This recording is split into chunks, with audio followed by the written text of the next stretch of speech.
여러분 지금 노스캐롤라이나에 지금 최강력 허리케인 플로렌스가 이제 불어와서 수백만이 이베큐에이션하고 12명 정도가 사망한 것으로 이렇게 집계가 되고 있어요. 동시에 필리핀에 그 망쿠시라고 하는 태풍이 불어닥쳐서 좀 어마어마한 재산 피해들을 입히고 홍콩으로 지금 올라가서 20여 명이 사망을 가져왔다고 하는 소식들을 우리가 듣고 있습니다. 일본에도 태풍 제비가 이렇게 덮쳐서 참 재산 피해가 막대합니다. 지구촌의 재앙을 통해서도 우리가 좀 더 우리 인간이 더 겸손해야 되겠다는 생각을 갖습니다. 더더군다나 우리는 인간으로서는 어떻게 할 수 없는 이런 재앙들을 보면서 하나님께 더 간절히 기도하고 또 정말 갑자기 불어닥친 재앙으로 어려움을 겪는 우리 수세민들, 이재민들을 위해서도 우리가 기도해야 될 것입니다. 오늘 우리가 이 땅에 이렇게 평안하게 살고 있는 것 같지만 지구촌은 온통 이런 어려움 속에 직면해 있는 것을 우리가 보게 됩니다. 오늘 본문을 통해서도 우리가 예수님이 친히 생명의 떡으로 이 땅에 보여주셨지만 예수님이 베풀어 주신 기적들은 그들이 맛보면서 계속해서 떡만을 달라고 이야기합니다. 예수님은 이 떡을 통해서 생명의 떡, 하늘에서 내리는 하나님의 떡을 볼 수 있어야 되는데 먹는 양식만 달라고 하는 그들을 향해서 내가 곧 하늘로부터 내려온 생명의 떡이다 라고 증거하고 있습니다. 인류 문명에 떡이 없이는 살 수 없듯이 우리 주님이 친히 내가 곧 생명의 떡이라고 하는 이 떡이라는 것을 통해서 자기 자신의 존재를 비유하고 있는 것은 떡 없이 살 수 없듯이 하나님 없이 예수 없이는 살 수 없는 존재가 인간 존재라는 것을 간접적으로 데몬스트레이트, 증가하고 있는 것입니다. 여러분, 떡이 없이 살 수 있는 존재는 없듯이 하나님 없이 살 수 있는 존재는 없는 것입니다. 모든 인류의 가슴 속에는 하나님이 아니고서는 채워질 수 없는 영혼의 빈 공간이 있다. 어거스틴은 그런 이야기를 합니다. 하나님 아니고서는 채워질 수 없는, 채우려고 노력해도 인간으로서는 채울 수 없는 하나님만이 그 심령에 채워져야만이 참다운 안식과 평안을 누릴 수 있는 빈 공간이 있다라고 어거스틴은 그렇게 이야기를 하고 있습니다. 여러분, 예수님께서 생명의 떡이라고 비유하신 또 다른 이유는 매일매일 양식을 먹듯이, 그렇죠? 우리가 여러분 아침을 드시고 오셨듯이 점심을 또 먹어야 되듯이 또 저녁을 먹어야 되듯이 내일은 또 내일 아침을 드려야 되듯이 매일매일 하나님의 은혜를 먹어야만이 오늘 우주의 만물과 우리의 인생이 살아갈 수 있는 존재라고 하는 사실을 우리 주님이 직접적으로 데몬스트레이트 하고 계시는 것입니다. 40년 동안 광야에서 만나를 통해서 그들을 먹이셨듯이 오늘 너희들이 보이지 않지만 오늘 하나님의 은혜로 너희들이 지금 먹고 산다는 것을 간접적으로 indirectly 간접적인 예수님의 revelation, 계시인 것입니다. 그렇습니다. 우리는 볼 수 없다 할지라도 우리는 느낄 수 없다 할지라도 하나님의 은혜의 양식이 계속해서 오늘 우리에게 인류 문명에게 지금 하나님의 은혜는 임하고 있는 것입니다. 이것을 제너럴 그레이스라고 우리는 신학적으로 말합니다. 이것을 일반의 은총이라고 말하는 것입니다. 하나님의 빛을, 여러분 태양의 빛을 다윈이 비춰주는 거 아닙니다. 찰스 다윈은 진화론을 주장했습니다마는 여러분 빛을 누가 만들었습니까? 빛을 인간이 만들 수 없습니다. 과학자도 이번 만들 수 없습니다. 빛은 스스로 존재하는 것도 아닙니다. 빛이라는 존재가 있는 것은 빛을 만드신 분이 있기 때문에, 빛을 설계한 분이 있기 때문에 빛은 존재하고 빛이 없이는 이 지구상에 생명체가 있을 수 없습니다. 오늘도 하나님께서는 그 빛을 통해서 오늘 우주 만물에 생명을 계속 공급하시고 계시는 것입니다. 이것을 믿음의 눈으로 우리는 바라볼 수 있고 믿게 될 수 있습니다. 그런데 오늘의 본문은 그런 이야기를 합니다. 36절에 보면 그러나 내가 너희들로 이르기를 너희는 나를 보고도 믿지 아니하는도다. 원래 빛을 창조한 창조주가 육신의 몸으로 입고 오신 분이 예수 그리스도라고 하는 사실입니다. 그런데 예수 그리스도가 그들 앞에서 참 생명, 생명의 떡, 매일 먹여야 될 양식처럼 하나님의 은혜를 공급하기 위해서 이 땅에 임한 생명의 떡이신 예수를 보고도 믿지 아니하는도다 라고 말을 하고 있습니다. 여러분, to see is to believe라고 하는 말이 있습니다. 백문이 불여일견이라고 우리 한국말은 속담은 그렇게 번역이 되어 있습니다만은 보는 것이 믿는 것이다 라고 말을 합니다만은 저는 이 속담과 격언을 믿지 않습니다. 보아도 믿지 않는 사람들이 너무 많기 때문입니다. To see is to believe? No. 절대 그렇지 않습니다. 한 번 본 사람은 2번 봐야 믿겠다고 하는 것이고 2번 본 사람은 3번 봐야 믿겠다는 것이고 100번을 봐도 1000번을 봐도 믿지 않는 사람은 믿지 않는 사람인 것입니다. To see is not to believe. 우리 전도팀들이 지난 주일에 마케트 나가서 전도를 해봤습니다. 2가지의 반응을 저희들은 피드백으로 느낄 수 있었습니다. 하나는 너무 언해피하다는 것입니다. 장보러 다니는 많은 사람들이 가깝게 미소를 띠고 접근해도 너무너무 언해피한 얼굴을 하고 있다는 것입니다. 그리고 2번째는 너무 차갑다는 것을 느꼈다는 것입니다. 너무 냉랭하다는 것입니다. No! No! No! 하고 쌀쌀하게 얼굴을 확확 돌려버리더라는 것입니다. 아니 우리 이정민 집사 같은 경우는 미소를 하고 예쁜 얼굴 선생님하고 다가서는데 No! No! No! No thank you. No thank you. 뭐가 그렇게 무서운지 No thank you. No thank you. 아 좋은 소식을 No thank you. 좋은 것도 지금 필요 없다는 거예요. 그만큼 우리 인간의 마음이 강팍해져 있고 참 차가운 우리 인간의 모습을 느꼈다고 하는 것을 보여주고 있습니다. 우리 주님이 그렇게 말씀합니다. 오병이의 기적을 행하고 그들에게 보여줌에도 불구하고 그들은 떡만 달라고 하지 그 오병이의 기적을 베풀어 주시는 그 하나님의 손길, 주님의 손길에 대해서는 노땡큐 하고 있는 것입니다. 주님이 바로 오늘 이런 말씀을 하는 것입니다. 너희는 보고도 믿지 아니하는도다 라고 말합니다. 많은 사람이 to see is to believe라고요. 보고도 믿지 않는다고 주님이 말씀하고 있는 것입니다. 창세로부터 그의 보이지 아니하는 모든 것들 곧 그의 영원하신 능력과 신성이 그의 만드신 만물에 분명히 보여 알게 되나니 그러므로 저희가 핑계치 못하느니라 라고 성경은 말합니다. 하나님께서는 하나님의 존재, 하나님의 신성, 하나님의 거룩함, 광대하심을 만물을 통해서 다 보여주어서 하나님의 그 배후에 존재하는 존재를 알게 하셨다라고 말합니다. 그러나 어두움에 있는 인간들은 그 하나님의 존재를 발견하지 못하고 보이는 것만 실체로 붙들고 있다고 하는 것입니다. 여러분, 보이는 것은 보이지 않는 실체 대신 하나님의 존재에 대한 투영이요. 그래서 칼빈은 미러, 거울이라고 말한 것입니다. 만물은 하나님의 존재를 보여주고 있는 하나의 거울이라 라고 말을 하고 있는 것입니다. 우주의 별이 한 은하계에 1000억 개가 있다고 말합니다. 그러나 이 우주의 은하계는 1000억 개의 은하계가 존재합니다. 그러면 이 우주 만물 안에 셀 수 없는 수많은 광대한 별들이 있습니다.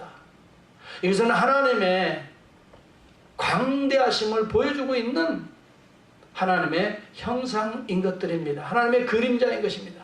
광대한 우주를 보면서 이 광대한 우주를 창조하시고 오늘도 섭리하시는 하나님을 볼 수 있어야 된다고 하는 것입니다. 하나님은 광대하시고 넓으시지만 하나님 또한 상당히 디테일하신 분이십니다. 오늘 여기 또 꽃이 있습니다. 수술이 있습니다. 암술이 있습니다.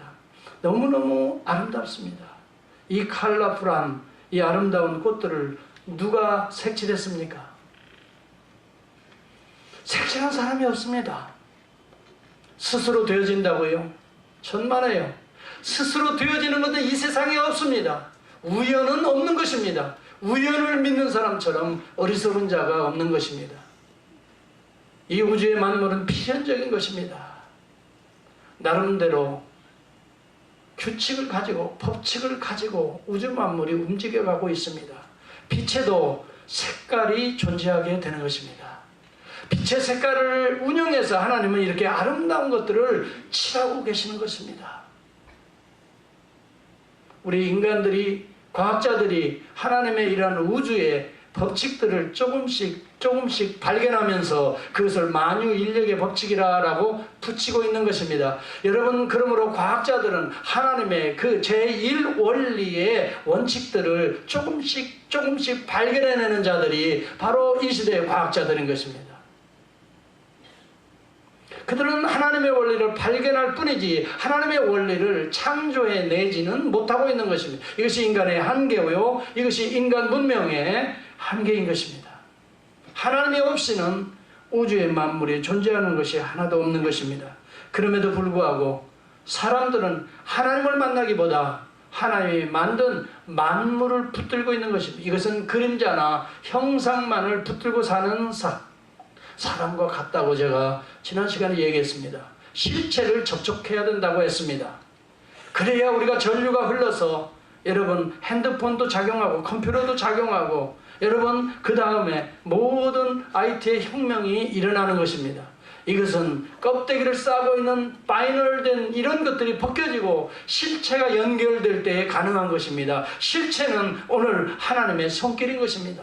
오늘 하나님의 손길이 만물에 접촉이 될 때에 새로운 창조의 역사들이 계속해서 일어나고 있는 것입니다. 그래서 우리 주님은 이 땅에 오신 하나님의 실체인 것입니다. 우리 주님이 이렇게 보여주고도 너희들이 믿지 아니하는도다. 이것을 인간의 전적 부패라고 신학자들은 말하고 있습니다. 인간이 전적으로 부패해서 영적인 소경이 되었기 때문에 영적인 것들을 감각적으로 알 수 없다라고 말하는 것입니다. 하나님을 알되 하나님으로 영화롭게 아니하고 감사치도 아니하고 오히려 그 생각이 허망해지며 미련한 마음이 어두워졌나니 스스로 지혜 있다 하나 우둔한 자가 되어 썩어지지 아니하는 하나님의 영광을 썩어질 사람과 금수와 버러지 형상의 우상으로 바꾸었느니라 라고 성경은 인류 문명을 한마디로 그렇게 요약하고 있는 것입니다. 로마서 3장 10절은 그렇게 말합니다. 기록된 바 의인은 없나니 하나도 없으며 깨닫는 자도 없고 하나님을 찾는 자도 없고 다 치우쳐 한 가지로 무익하게 되고 선을 행하는 자는 없나니 하나도 없도다 라고 말합니다.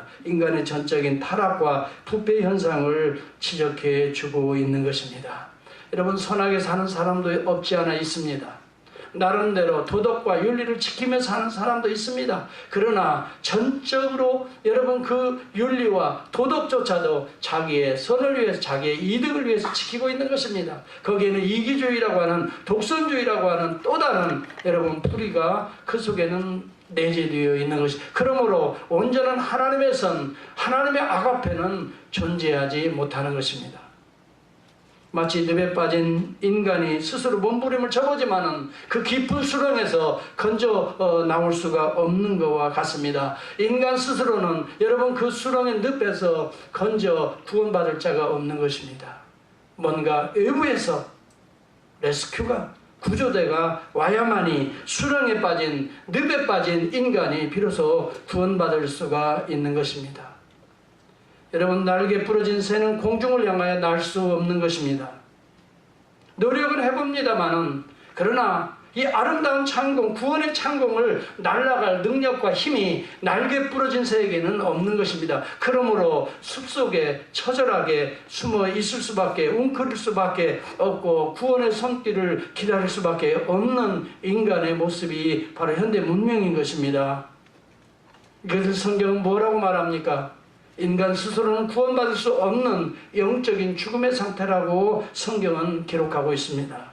에베소 2장 1절은 너희의 허물과 죄로 죽었던 you are dead in your transgressions and in your sins. 너희 죄로 말미암아, 허물로 말미암아 이미 너희들은 you were dead, 죽은 존재라 말합니다. 죽어있는 존재가 어떻게 구원을 스스로 받을 수 있겠습니까? 죽어있는 존재는 지적인 인지 능력이 없습니다. 감각이, 영적 감각이 없습니다. 의지조차도 없습니다. 그렇기 때문에 영적으로 우리는 마비되어 있는 것입니다. 이것이 죽어있는 존재라고 말하고 있는 것입니다. 그의 삭선, 죄의 삭선 사망이라고 로마서 6장 23절은 말합니다. 죄의 결과가 우리를 이렇게 죽게 만들었다는 것, 이렇게 병들게 만들고 마지막은 죽음으로 만들었다는 것입니다. 그렇다면 하나님은 인류 문명을 포기해버릴까요? 그렇다면 하나님께서는 죽음에 있는 자들을 그냥 외면하실까요? 천만에요. 하나님은 긍휼과 자비와 사랑의 하나님이십니다. 하나님 죽음 가운데 있는 자들에게, 어둠 가운데 있는 자들에게 한 줄기 은밀한 빛을 비춰주시는 하나님이시라는 것을 우리는 잊지 말아야 합니다. 여러분, 우리는 미량이라고 하는 영화를 봤어요. 미량. 이 미량이라는 의미가 은밀한 태양이라는 말, 은밀한 빛이라는 말입니다. 저는 이 제목이 너무 좋아가지고 그 영화를 한번 본 적이 있어요. 여러분, 은밀하게 비치는, 여러분 절망 가운데도 어둠 가운데도 은밀하게 비치는 구원의 빛이, 그 누구지요? 전도연 씨인가요? 또 그 다음에 장모님도 보셨어요? 괜찮았어요? 여러분, 절망 가운데 있는, 정말 인간으로서는 해결할 수 없는 그런 관계 속에 있는 자들 속에 은밀한 은혜의 빛이 외부에서 비치기 시작합니다. 그래야 사람이 변화되는 것입니다.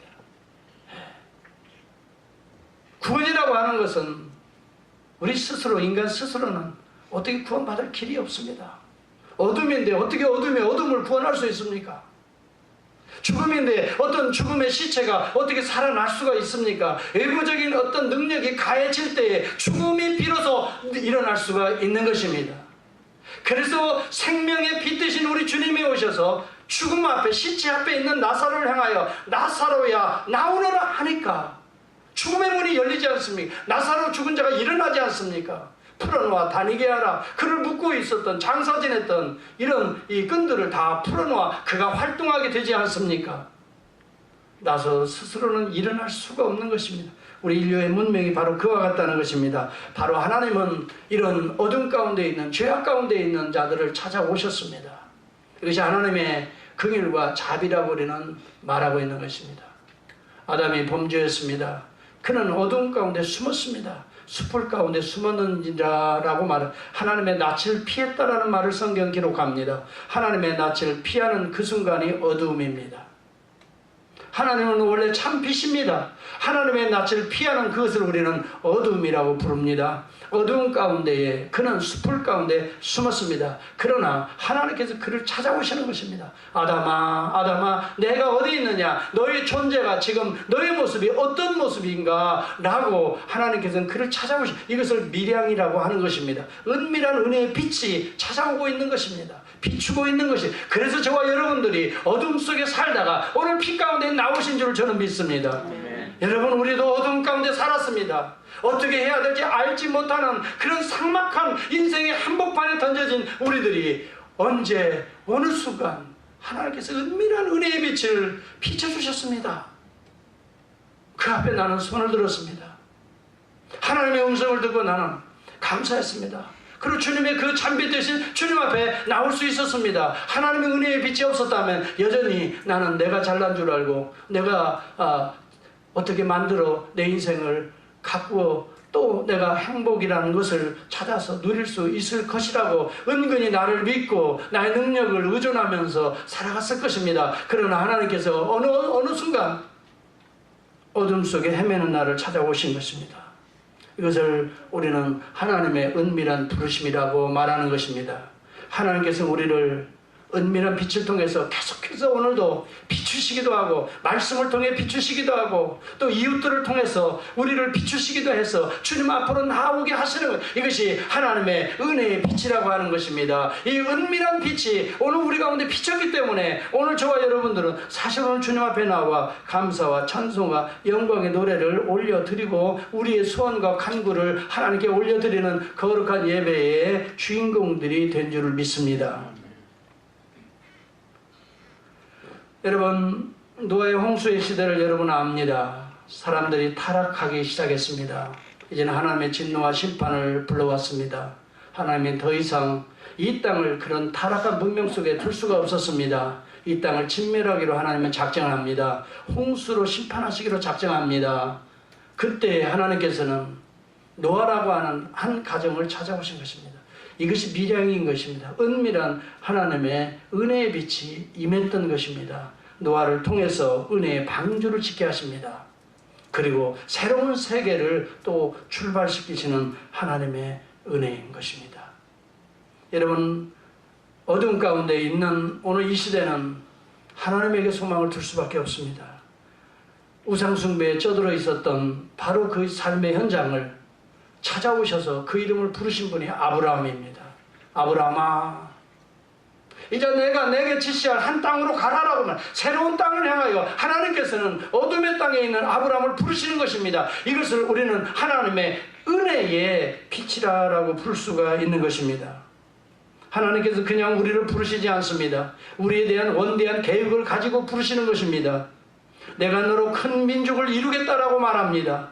내게 복을 주어 내 이름을 창대케 하리라 라고 약속했습니다. 너는 복의 근원이 될 것이라고 약속했습니다. 하나님이 우리를 부르시는 것은 하나님의 놀라운 원대한 나를 향한 계획을 이루시기를 원하시기 때문에 하나님은 오늘 때때로 여러 가지 환경들을 통해서 우리를 부르시고 있는 것입니다. 이것은 나를 통한 하나님의 원대한 계획들을 이루시기 원하시는 하나님의 비전인 것입니다. 하나님은 우리로 하여금 복의 근원이 되게 하시기 위해서 하나님 우리를 부르시는 것입니다.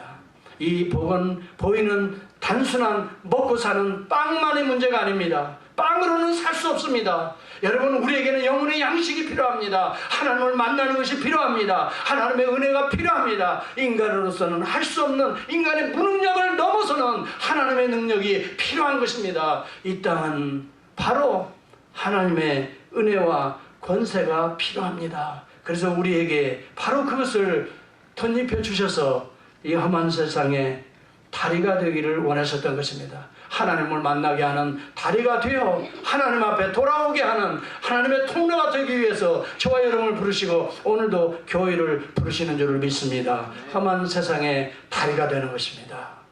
어두운 세상에 빛으로 건너오는 다리가 되게 하는 것이 바로 오늘 이 시대의 성도들이요 교회인 것입니다.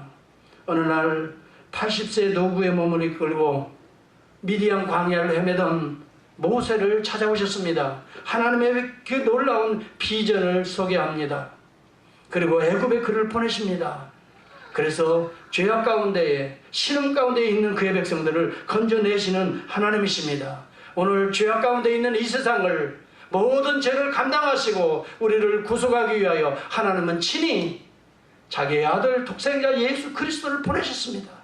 그분이 예수 그리스도십니다. 너희는 나를 본거로 어찌 믿지 않냐는 하나님의 은혜의 선물로 우리 주 예수 그리스도가 그들 앞에 등장한 것입니다. 오늘 이 시대 우리 이 인류 문명 앞에 하나님이 등장하신 것입니다.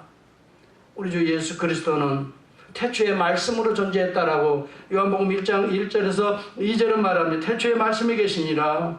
이 말씀이 하나님과 함께 계셨고 아버지 하나님과 함께 계셨습니다. 이 말씀은 곧 하나님이라고 말합니다.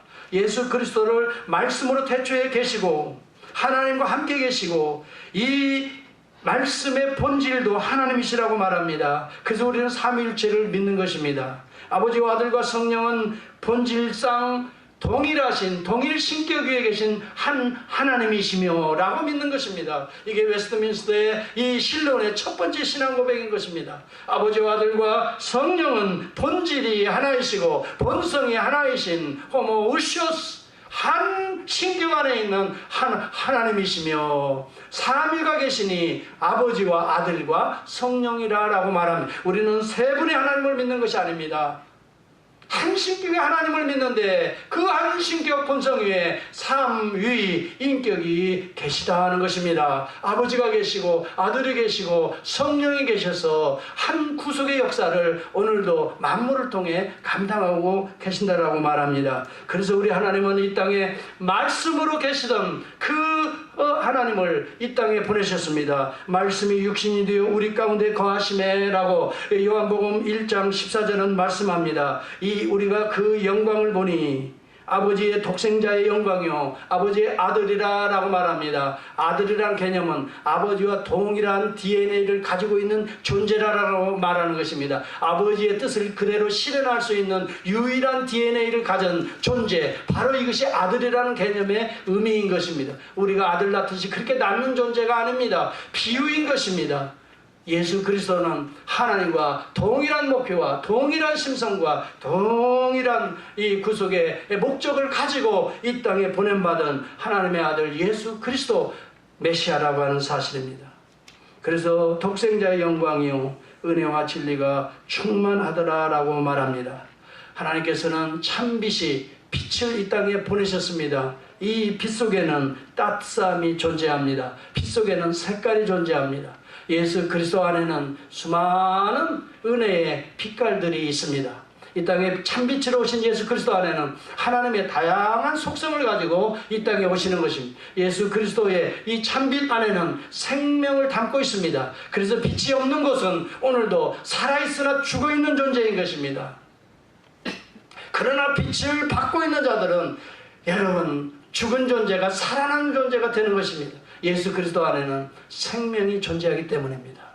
여러분 빛은 생명이라고 말합니다. 빛은 색깔입니다. 빛은 빨주, 노초, 파남보 7가지의 다양한 색깔이 있습니다. 빨로파, 삼원색이 있고 좀 더 분석하면 빨주, 노초, 파남보 다양한 색깔들이 빛 가운데는 존재하고 있습니다. 그러나 빛이 7개의 빛이라고 말하지 않습니다. 7개의 색상을 갖고 있는 것이고 삼원색을 가지고 있는 것이지 빛은 속성은 하나인 것입니다.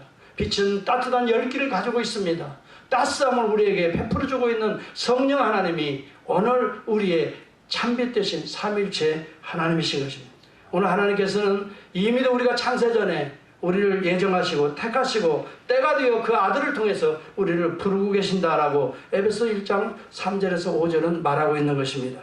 오늘 우리가 절대적인 하나님의 이러한 구속의 손길들을 우리가 보고 느끼고 또 그것을 믿고 따르게 될 때 우리는 빛을 받았다, 예수를 영접했다라고 말하는 것입니다. 예수를 영접한 자는 이 참빛으로 오신 예수 그리스도를 받아들인 자입니다. 그 빛을 받기 때문에 시들시들하던 우리의 영혼이 다시 생기를 얻게 됩니다. 여러분 집에 화초를 키워보신 분들은 잘 알아갈 거예요. 햇볕을 받는 꽃과 받지 않는 꽃들은 완전히 다릅니다. 여러분 햇빛을 받는 그 화초들은 얼마나 싱싱하게 계속해서 꽃을 피워요. 그러나 여러분 그늘 가운데 계속 있는 꽃들은 언젠가 한번 피었다가 계속 시들어버리고 마는 것을 우리는 보고 있지 않습니까? 참빛 되신 예수 그리스도의 은혜의 빛을 날마다 받는 영혼들은 날마다 살아나 새로운 모습으로 거듭나는 줄을 믿습니다. 오늘 이 예수 그리스도 이분은 생명이십니다.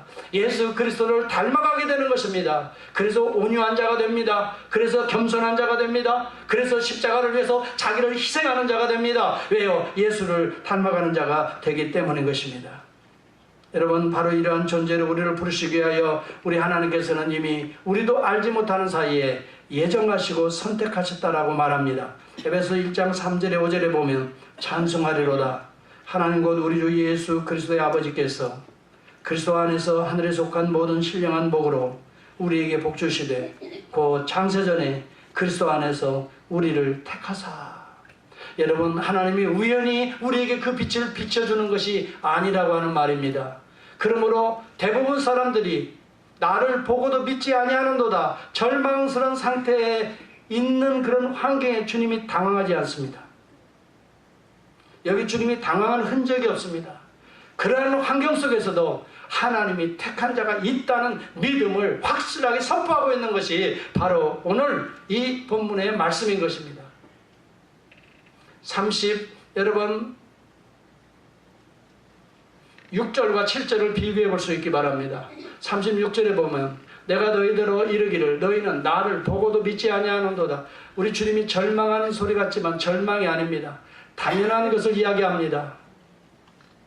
그런데 그런 절망적인 인간의 상태에 아버지께서 내게 주시는 자가 있다는 것입니다.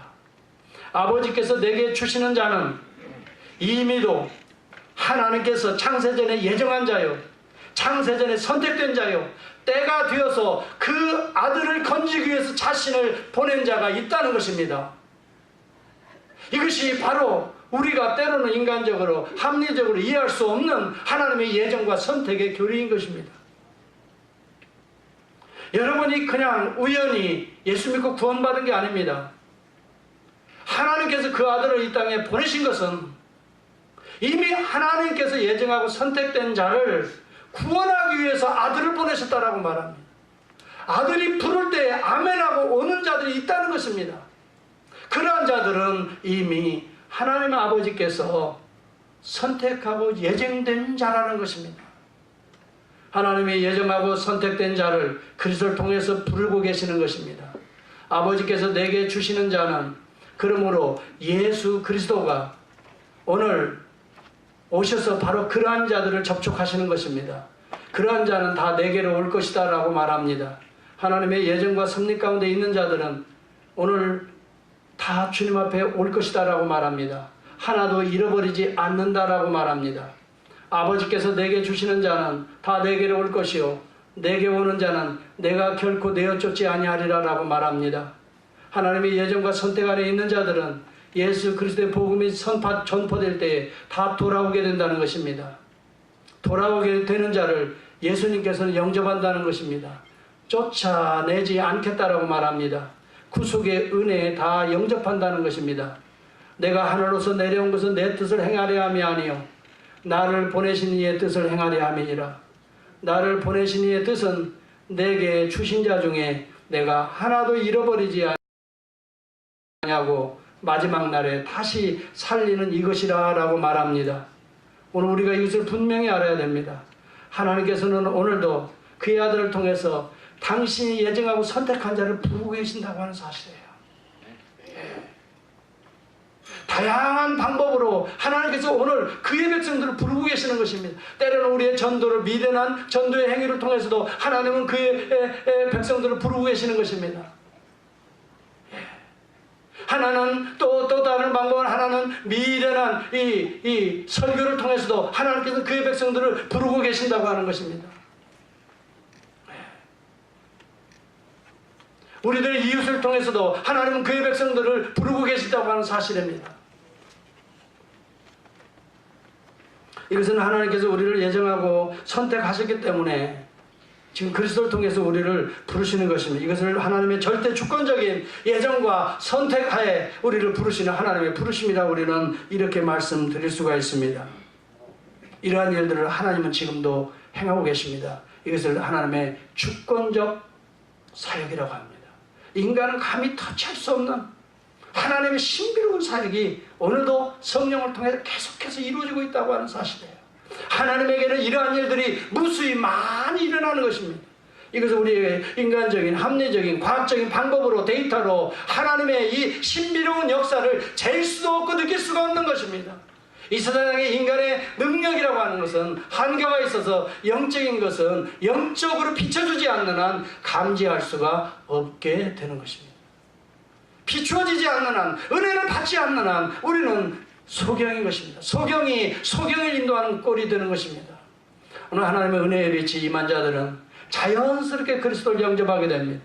은혜의 빛이 임하게 되면 오늘 우리의 죄들이 보이기 시작합니다. 자연스럽게 회개하게 됩니다. 그리고 그리스도의 능력을 의지하게 됩니다. 보혈로 씻게 됩니다. 그리고 거듭나게 됩니다. 생각이 달라집니다. 또 우리의 언어가 달라집니다. 그래서 예수를 만난 자들은 언어가 바뀝니다. 삶이 바뀌어질 수밖에 없습니다. 어떤 분들은 전도하다 보면 그래, 목사님 그렇게 설교는 잘 하시는데 예수 믿는 것들이 더 욕심을 많이 내고 예수 믿는 사람들 말 들어보면 말은 잘하는데 행동도 보면 마음에 안 들고 비윤리적이고 그런 사람들도 많이 있을 겁니다. 제가 그런 사람들에게 이야기를 이렇게 하는데 사람이기 때문에 다 그런 허물들이 있습니다. 그래서 그분이 예수가 필요한 것입니다. 그렇게 말하는 것이에요. 그래서 그분에게 예수가 필요한 것입니다. 주님이 그러한 죄들을 씻어주기 위해서 우리 주님이 십자가 위에서 돌아가시는 것입니다.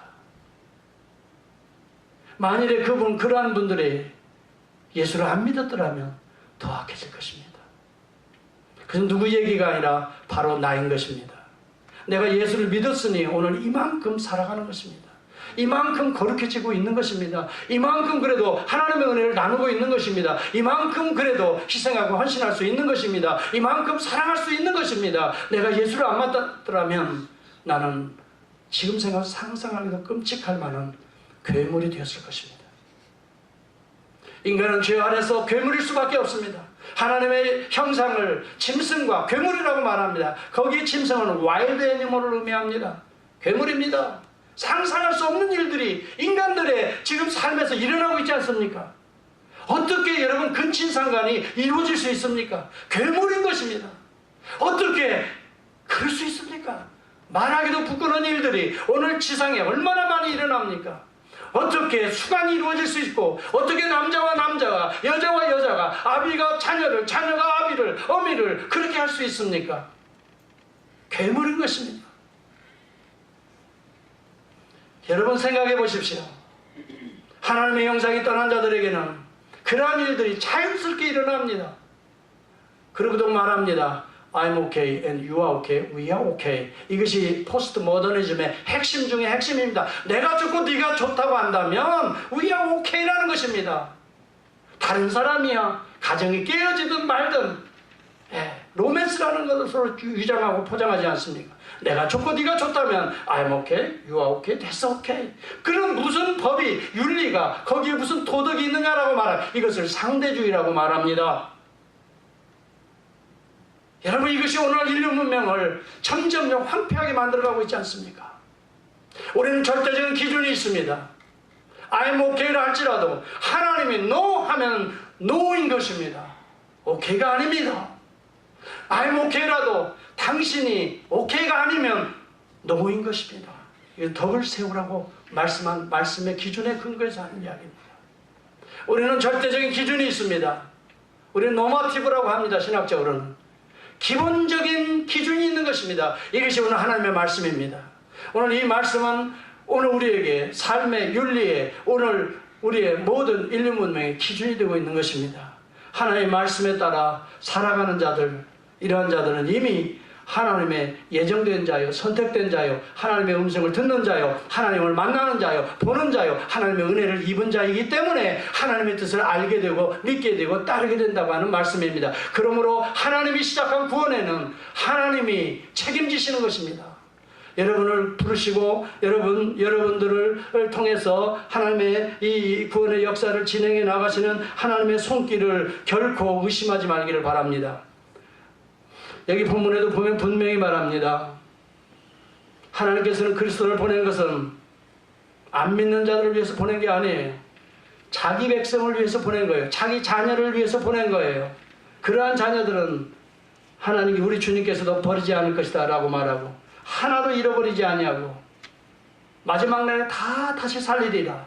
여기 다라는 말이 있습니다. 한 사람도 빠짐이 없어요. 하나님의 구원에는, 하나님의 부르심에는 후회하심이 실수가 없다라고 성경은 분명히 말합니다. 하나님이 우리를 구원하시고도 하나님이 후회하시지 않습니다. 오히려 더 긍휼과 자비의 마음으로, 우리를 불쌍히 여기는 마음으로 우리를 껴안아 주시는 것이 하나님의 사랑입니다.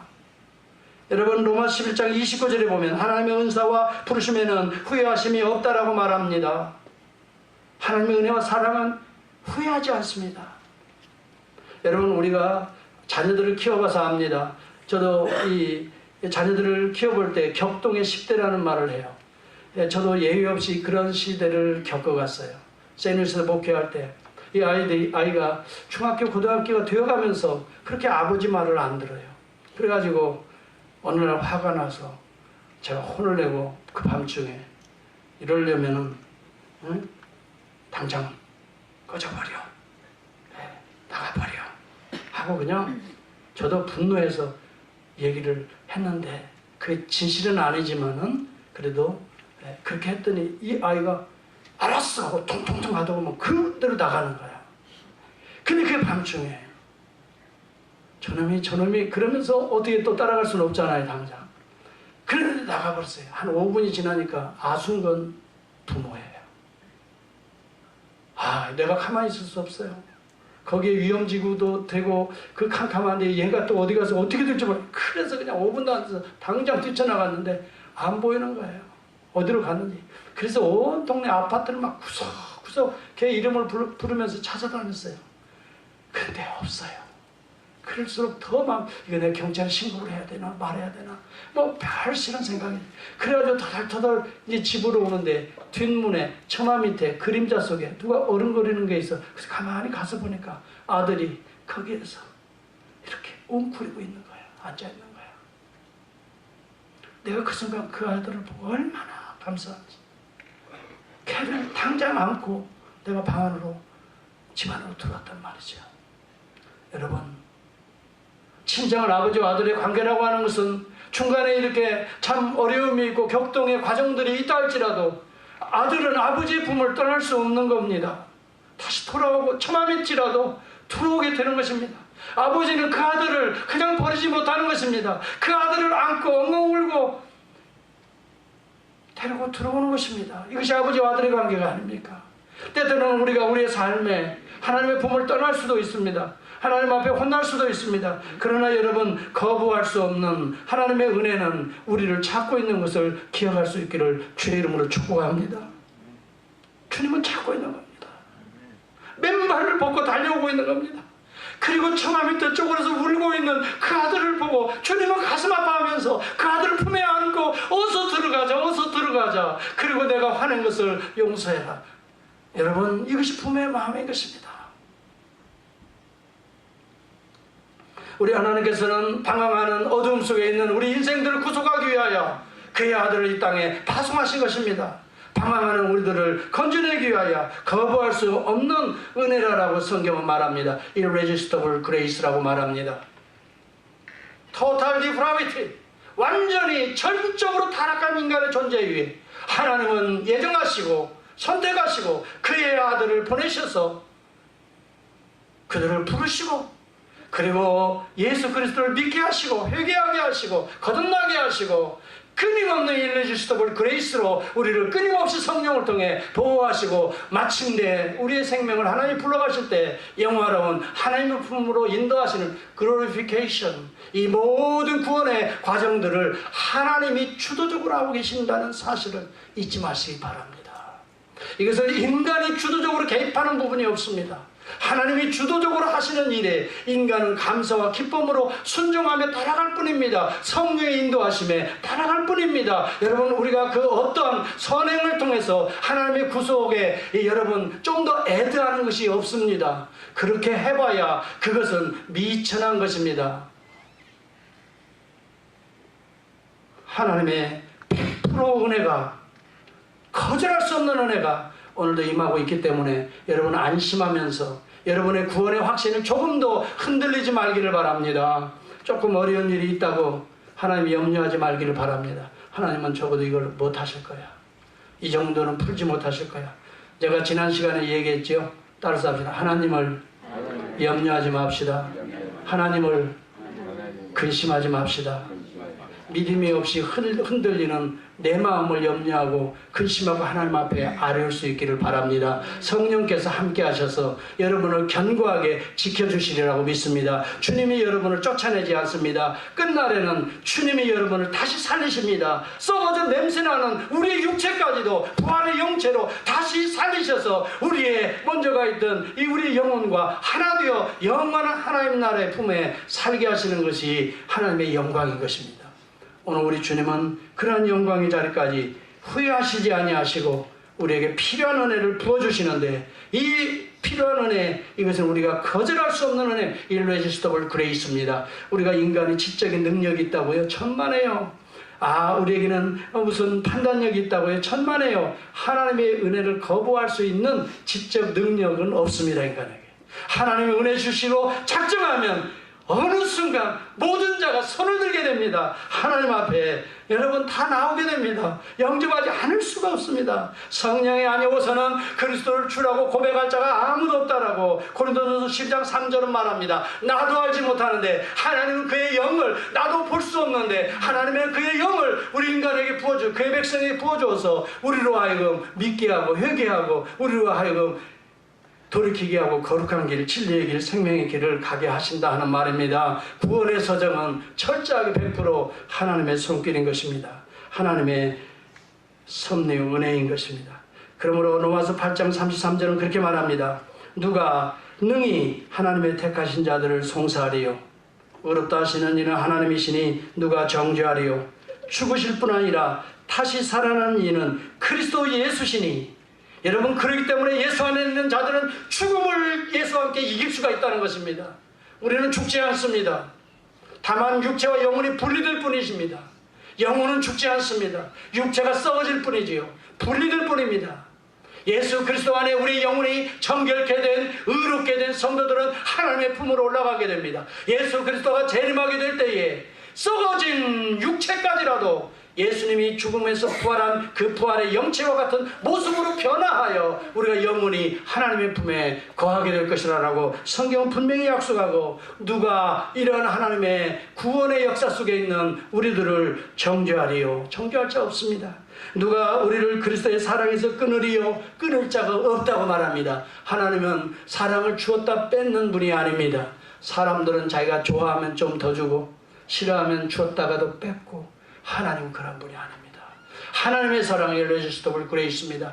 끊임없이 주어도 메마르지 않게 계속해서 하나님 우리에게 그의 은혜와 사랑을 부어주시는 분이십니다. 환난이나 권고나 핍박이나 기근이나 적신이나 위험이나 칼이라, 이 모든 일에 우리를 사랑하시는 이로 말미암아 우리가 따라서 넉넉히 이기느니라.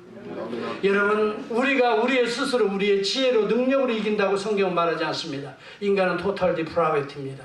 인간은 전적 무능력입니다. 인간은 어두움입니다. 그러나 어두움 가운데 빛이 우리를 살게 합니다. 여러분, 그 빛이 우리를 어떻게 해요? 소성케 합니다. 그렇기 때문에 우리가 살아나는 것입니다. 우리가 이길 수 있는 존재가 되는 것입니다. 내가 확신하노니라고 말합니다. 믿는다 이 말이에요. 분명히 믿는다 이 말이에요. 이게 확신이에요. 사망이나 생명이나 천사들이나 권세자들이나 현재일이나 장래일이나 능력이나 아무런 높음이나 깊음이나 다른 아무런 피조물이라도 우리를 우리 주 예수 그리스도 안에 있는 하나님의 사랑에서 끊을 자가 없다라고 말합니다. 저는 이 사실을 확신합니다. 사도 바울도 확신한, 여러분도 확신할 수 있기를 축복합니다. 그 우리와 하나님과의 관계를 그 어느 누구도 여러분 끊을 수가 없는 것입니다. 이 사실을 아는 자들이 기뻐할 수 있습니다. 이 사실을 믿는 자들이 담대해질 수가 있습니다. 아무리 출렁이는 바다라도 그 바닷물결을 예수님이 걸어오듯이 주님 바라보면 걸어갈 수가 있습니다. 그러나 베드로는 무엇을 봤습니까? 그 출렁이는 바다를 보았습니다. 두려워 떠는지라 라고 말. 여러분, 그래서 제가 여러분들에게 말씀드립니다. 절대 바다를 응시하지 말기를 바랍니다. 여러분의 삶에 어려움이 있을 때 저는 분명하게 선포합니다. 바다를 보지 마십시오. 어려운 현실을 보지 마십시오. 배 위에 계시는 그 물결 위에 걸어가고 계시는 주님을 보십시오. 걸어갈 수 있습니다. 빠져나오십시오. 왜 같이 빠지려고 합니까? 여러분, 오늘 주님을 바라볼 수 있기를 바랍니다. 어둠은 어둠을 구원할 수 없습니다. 빛이 임해야 되는 것입니다. 빛 가운데는 나올 수 있기를 바랍니다. 여러분, 위대한 19세기의 영국의 복음주의 작가, 유명한 찬송가 작가 하버갈이 있습니다. 나의 생명들이 누가 주를 따라, 그 다음에 내 너를 위하여, 이 구속의 찬송을 많이 지은 작가입니다. 그분이 임종을 맞게 됩니다. 죽음을 눈앞에 두고 많은 식구들과 형제들, 친구들이 왔습니다. 한 친구에게 이것을 부탁합니다. 친구여, 이사야서 42장을 좀 읽어주시오. 이사야 41장을 펴서 읽습니다. 내가 붙드는 나의 종, 내 마음에 기뻐하는 나의 택한 사람을 보라. 쭉 읽습니다. 그는 상한 갈대를 꺾지 아니하며 꺼져가는 등불을 끄지 아니하고 쭉 읽습니다. 나 여호와가 의로 너를 불렀은즉. 형제여, 잠깐. 나 여호와가 오늘 하나님 당신의 의로 나를 불렀대. 내가 손을 잡아, 우리 주님이 나를 지금 손잡아 주신대. 너를 보호하며 주님이 나를 지금 보호하고 있다. 여러분, 이 말씀을 하고 하나님의 품에 안기는 모습을 보았습니다. 사랑하는 성도 여러분, 성령이 역사하는 성도들은 흔들리지 않습니다. 죽음 앞에서라도 담대히 주님의 손을 붙들게 되는 것입니다. 이것이 하나님이 시작한 하나님의 구원, 하나님이 이루시는 과정이 되는 것입니다. 여러분 19세기의 위대한 과학자의 신앙이었던 마이클 패러데이가 있습니다. 그런 임종시에 어떤 신문기자가 이렇게 질문했습니다. 당신의 영혼은 장차 어떻게 될 것이라고 추측하십니까? 그는 그 신문기자에게 또렷한 이야기로 말합니다. 추측이라뇨. 나는 분명히 확신합니다. 그렇습니다. 여러분, 아직도 영의 눈이 어두운 자는 추측할 수밖에 없습니다. 그러나 눈을 뜬 자는 확신하는 것입니다. 보기 때문입니다. 사랑하는 성도 여러분, 추측하며 살아가지 말기를 바랍니다. 하나님이 이것을 어떻게 하실까? 걱정하시지 말길 바랍니다. 확신을 가지고 나아갈 수 있기를 바랍니다. 우리 주님에게 능치 못한 일이 없습니다. 그래서 사도 바울은 그런 얘기 했습니다. I can do everything in him who strengthens in me. 여러분, 내가 스스로 일할 수 있다라고 말하는 게 아니에요. I can do everything in him이라고 말했습니다. 예수 그리스도 안에서. 그는 누구입니까? Who strengthens in me. 내게 오늘도 계속해서 은혜를, 계속해서 힘을 공급하시는 그 안에서 나는 모든 일을 할 수 있는 이라고 고백했습니다. 이 믿음으로 세상을, 어려움을, 이 시대를 정복해 나가는 믿음의 사람들이 될 수 있기를 주의 이름으로 축복합니다. 기도하겠습니다.